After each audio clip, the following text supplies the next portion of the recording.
YCP కార్యాలయాల కూల్చివేతపై AP హైకోర్టులో విచారణ ముగిసింది. ఇరువైపులా వాదనలు విన్న న్యాయస్థానం తీర్పు రిజర్వ్ చేసింది. తదుపరి ఉత్తర్వులు వచ్చే వరకు స్టేటస్ కో కొనసాగుతుందని ఆదేశాలు జారీ చేసింది. 16 కార్యాలయాలపై స్టేటస్ కో కొనసాగుతుందని తెలిపింది.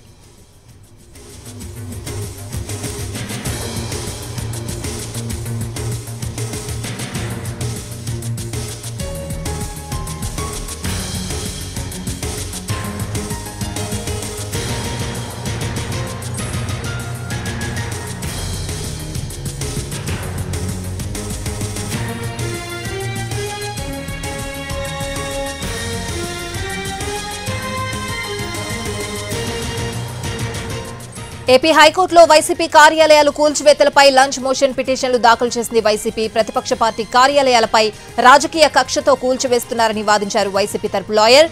కొన్ని చోట్ల భవన నిర్మాణాలకు అనుమతి తీసుకున్నామని, కొన్ని చోట్ల అనుమతి కోసం అప్లై చేశామని అన్నారు. నిబంధనల ఉల్లంఘన జరిగితే జరిమానా చెల్లిస్తామని, కూల్చివేత సరికాదని కోర్టు దృష్టికి తీసుకువెళ్లారు. అనుమతులు లేకుండా భవన నిర్మాణాలు చేపట్టారని వాదించారు ప్రభుత్వ తరపు లాయర్. అనుమతులు లేకుండా భవన నిర్మాణాలు చేశారని, చట్ట ప్రకారమే చర్యలు తీసుకున్నామని కోర్టుకు వివరించారు.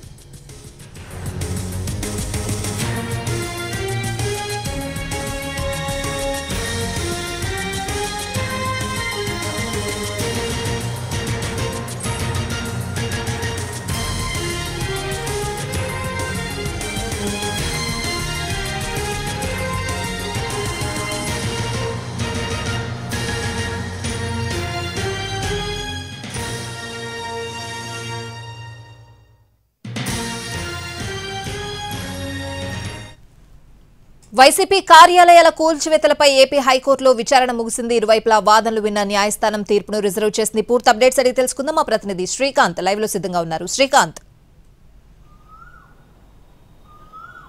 ఏపీ వ్యాప్తంగా వైసీపీ కార్యాలయాలు నిబంధనలకు విరుద్ధంగా నిర్మాణాలన్నీ ఉన్నాయని చెప్పి జరుగుతున్నటువంటి కూల్చివేతల అంశానికి సంబంధించి ఏపీ హైకోర్టు అయితే కీలక ఆదేశాలను అయితే ఈరోజు ఇవ్వడం జరిగింది.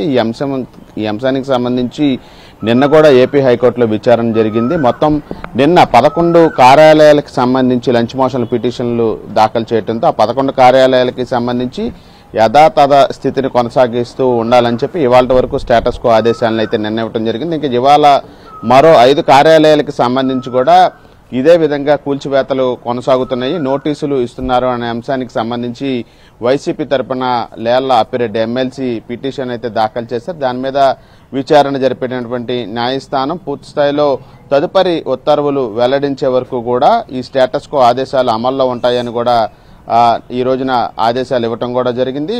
ప్రధానంగా కూడా పిటిషనర్ తరపున ఈ నిబంధనలకు సంబంధించి కేవలం రాజకీయ కక్షతోనే ఈ కూల్చివేతలు జరుగుతున్నాయనే విషయాన్ని అయితే వైసీపీ తరపున న్యాయవాదులు న్యాయస్థానం దృష్టికి తీసుకెళ్లారు. కొన్ని చోట్ల అనుమతులు తీసుకోవడానికి ఫీజులు కూడా కట్టాము, ఇప్పుడు నిబంధనల ఉల్లంఘనకు సంబంధించి నోటీసులు ఇస్తున్నారు, దానికి సంబంధించి జరిమానాలు కట్టడానికి కూడా మేము సిద్ధంగా ఉన్నామనే అంశాన్ని న్యాయస్థానం దృష్టికి తీసుకెళ్లారు. అలా కాకుండా నోటీసు ఇచ్చిన వెంటనే కూల్చివేతకు కూడా దిగుతున్నారు.